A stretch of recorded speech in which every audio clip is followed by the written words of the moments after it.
Have you ever wondered how some people effortlessly get other people to say yes? Whether it's in work or personal relationships or everyday situations, mastering the art of persuasion can make all the difference. In this video, we'll be going over some techniques and tips that you can use to help you persuade anyone.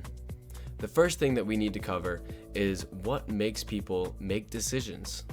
All human beings make decisions based on emotions, not logic. Logic takes over our conscious decisions, whereas 95% of our actual decisions that are made daily are made by our subconscious, which is ruled by our emotions, which means that without emotion, there would not be any action. For example, say you have a kid, and your kid hit another kid on the playground at school. And when he comes home, you tell him you're going in timeout, or you give him some other sort of punishment. He now views hitting another kid as the feeling that he got when he was in timeout. And because of that, he probably didn't like the feeling of being in timeout or whatever punishment that you gave him. So now, subconsciously, he knows not to hit another kid again because he doesn't want to feel the way that he felt when he was in timeout. There are only two emotions that cause decisions. One is the desire for pleasure, and two is the avoidance of pain. What this means is that 95% of your decisions that are made in the subconscious level are ruled by these two emotions, whether they are trying to avoid pain or gain pleasure from it. So, how can we add this to our job and in personal life? Well, if you can make someone feel one of these things, whether it's pleasure or that they actually are avoiding pain in some way, then you can, they're more likely to trust you.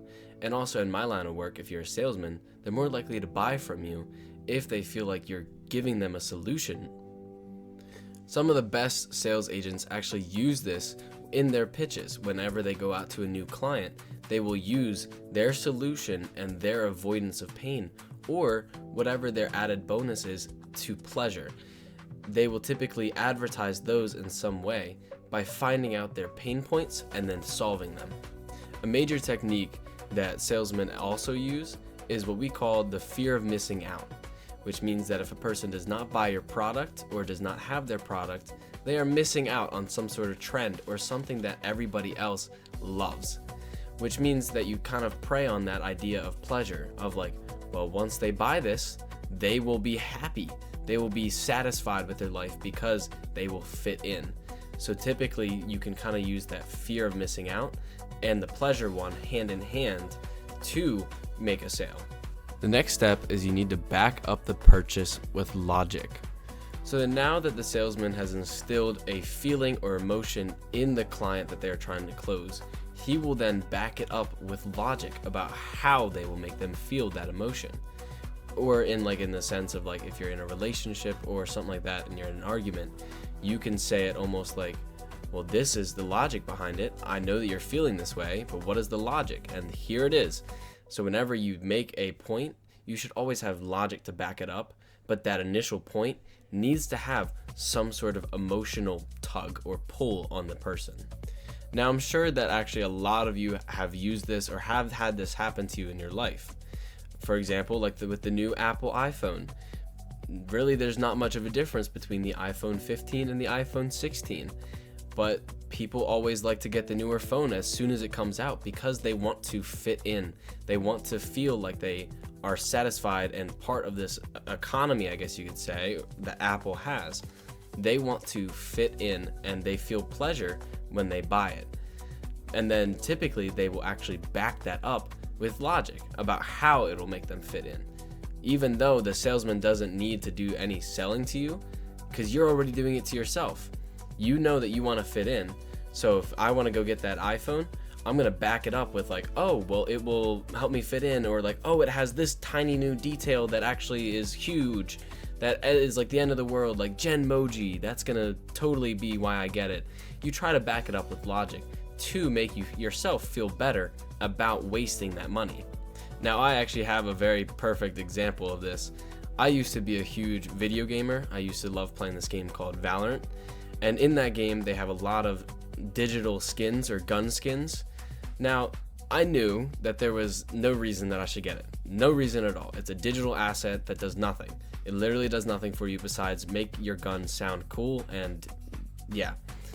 But I wanted to get it because everybody else I was playing with had some sort of skin, and it made me feel pleasure by doing it. By having a gun skin, I could fit in, and also the sound and just being able to have that helped me fit in with my group.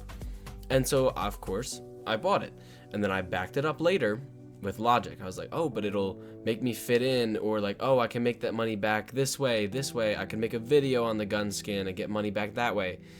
I never made a video on it, by the way, and it was a complete waste of money.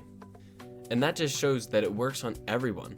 No matter if you tell yourself, I don't buy with emotions, I completely think with logic, that's just not true, because trust me, you do a lot more with your emotions than your logic. So now that we understand how people make decisions and what they do in their process of buying something, now how can we use that in our own way to use this to our advantage? You need to use what I call the strategy of persuasion.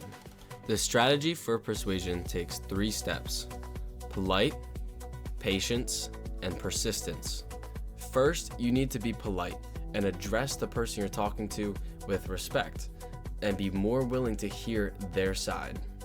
This will allow the person that you're talking to feel heard and almost trust you more because you let them talk.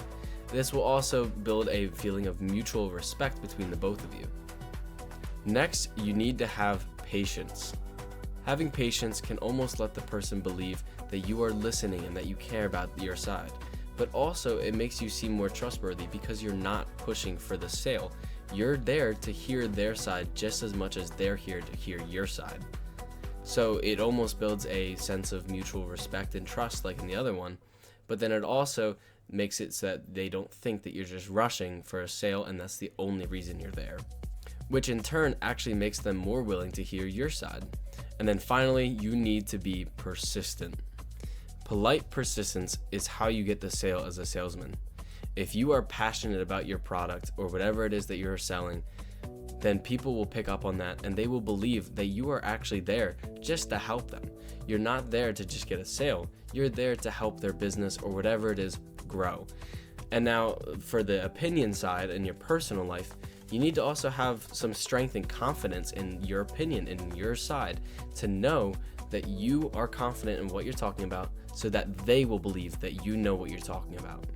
Overall, people need to know that they can trust you, or else you will never get them to listen to your side or to buy from you. As Bob Burg says in his book, The Art of Persuasion, all things being equal, people will do business with and refer business to only those that they know, like, and trust. Now go out and use these tips and see for yourself. Now thank you all for watching, and God bless.